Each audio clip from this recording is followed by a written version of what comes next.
upon a time, there was a little elephant named Appu. Appu loved to eat and sleep all day. His mother said, Appu, you must study and help. But Appu answered, later, now I want rest. One day, there was a big festival in the jungle. All the animals showed their talent. The monkey could jump. The peacock could dance. The birds could sing. But Appu had nothing to show. He felt very sad.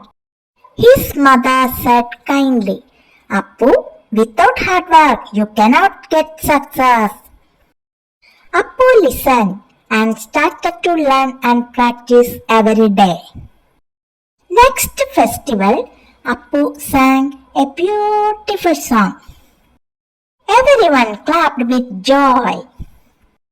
Moral of this story: laziness takes away chances, but hard work brings success.